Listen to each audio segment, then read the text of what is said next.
आपका हमारे YouTube channel जन धुआनी न्यूज़ पर एक बार फिर से स्वागत। काले धंधों का सरगना, हमेशा विवादों में रहने वाला ठग बाबा रामदेव ने इस बार रूअफ़ज़ा पर टिप्पणी कर समाज में जहर घोलने का प्रयास तो किया, लेकिन इस बार ये प्रयास उस पर ही भारी पड़ गया। बाबा ने उस रूअफ़ज़ा के खिलाफ जहर उगला जिसकी स्थापना ब्रिटिश भारत में हमदर्द के संस्थापक हकीम हाफिज अब्दुल मजीद ने वर्ष 1906 में पुरानी दिल्ली में की थी। वह एक हर्बल मिश्रण बनाना चाहते थे जो दिल्ली के लोगों को गर्मियों में ठंडा रहने में मदद करे। उन्होंने पारंपरिक यूनानी चिकित्सा से जुड़ी जड़ी बूटियों और सिरप का चयन किया और एक ऐसा पेय बनाया जो हीट स्ट्रोक का मुकाबला करने और लोगों में पानी की कमी को रोकने में मदद करता है। एक कलाकार मिर्जा नूर अहमद ने वर्ष 1910 में कई रंगों में रूअफ़ज़ा के लेबल डिजाइन किए। मूल नुस्खा के विकास और परिशोधन में प्रगति तब तक जारी रही जब तक कि अंतिम पेय सामने नहीं आ गया।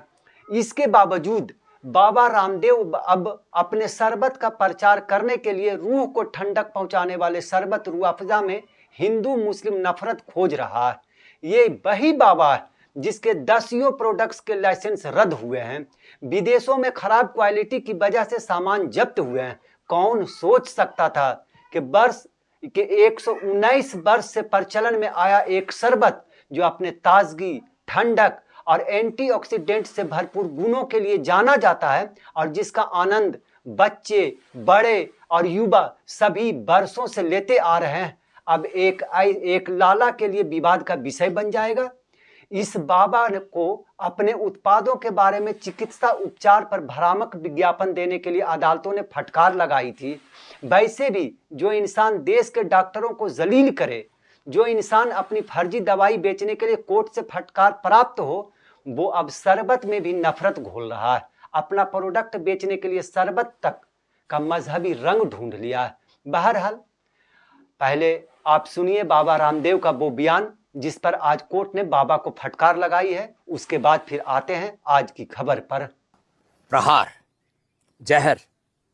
दूसरी तरफ शरबत के नाम पर एक कंपनी है जो शरबत तो देती है, लेकिन वो शरबत से जो पैसा मिलता है उससे मदरसे और मस्जिदें बनवाती। ठीक है, उनका मजहब है, लेकिन आप यदि वो शरबत पिएंगे तो मस्जिद और मदरसे बनेंगे। और पतंजलि का गुलाब का शरबत पीते हैं आप, ये शरबत पिएंगे आप तो गुरुकुल बनेंगे, आचार्य कुलम बनेगा, पतंजलि विश्वविद्यालय, भारतीय शिक्षा बोर्ड आगे बढ़ेगा।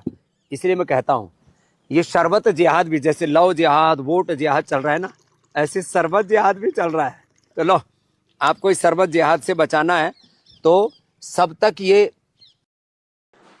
हमदर्द के रूअफ़ज़ा के खिलाफ बाबा रामदेव की शरबत जिहाद टिप्पणी पर दिल्ली हाई कोर्ट ने नाराजगी व्यक्त करते हुए कहा कि टिप्पणी ने अदालत की अंतरात्मा को झकझोर दिया है और यह अक्षम्य है। कोर्ट ने रामदेव के खिलाफ हमदर्द के मुकदमे की सुनवाई करते हुए ये टिप्पणी की। इधर रामदेव ने पतंजलि के गुलाब के शरबत का प्रचार करते हुए दावा किया था कि हमदर्द के रूअफ़ज़ा से अर्जित धन का उपयोग मदरसे और मस्जिद बनाने में किया जाता है। बाद में रामदेव ने अपनी टिप्पणी का बचाव करते हुए कहा कि उन्होंने किसी ब्रांड या समुदाय का नाम नहीं लिया है। हमदर्द ने रामदेव के वीडियो को सोशल मीडिया से हटाने की मांग करते हुए रामदेव के खिलाफ मुकदमा दायर किया। हमदर्द की तरफ से पेश हुए वरिष्ठ अधिवक्ता मुकुल रोहतगी ने कहा कि यह चौंकाने के साथ ही सांप्रदायिक विभाजन का मामला भी है। उन्होंने कहा कि रामदेव की टिप्पणी नफरत फैलाने वाले भाषण के समान है, उसके बराबर है। मामले में दोबारा शुरू हुई सुनवाई के दौरान पतंजलि की तरफ से पेश हुए वरिष्ठ अधिवक्ता राजीव नैयर ने कहा कि इस संबंध में एक्स पर पोस्ट किए गए वीडियो और पोस्ट को हटा लिया जाएगा। उन्होंने यह भी कहा कि पतंजलि किसी भी धर्म के खिलाफ नहीं है। इसके बाद न्यायमूर्ति अमित बंसल की पीठ ने राजीव नैयर के बयान को रिकॉर्ड पर लेते हुए कहा कि पतंजलि ने बयान में कहा कि भविष्य में इस तरह का पोस्ट नहीं करेंगे। कोर्ट ने कहा इस संबंध में रामदेव हल्फनामा दाखिल करें कि इस तरह का बयान या विज्ञापन वह भविष्य में कभी नहीं देंगे। कोर्ट ने 5 दिनों का हल्फनामा दाखिल करने का समय दिया है, आदेश दिया है। मामले में पहली सुनवाई यानी अगली सुनवाई जो है वो 1 मई को होगी। बहरहाल, आज की इस खबर में बस इतना ही। आगे की खबरों के लिए बने रहें हमारे साथ। आपको ये वीडियो पसंद आया हो तो कृपया इसे लाइक करें और हमारे चैनल को सब्सक्राइब करना ना भूलें। आपके सपोर्ट से हमें और बेहतर कंटेंट बनाने की प्रेरणा मिलती है। आपका एक लाइक और सब्सक्रिप्शन हमें आपकी सेवा करने का हौसला देता है। कृपया चैनल को सब्सक्राइब करें और हमारे साथ जुड़े रहें।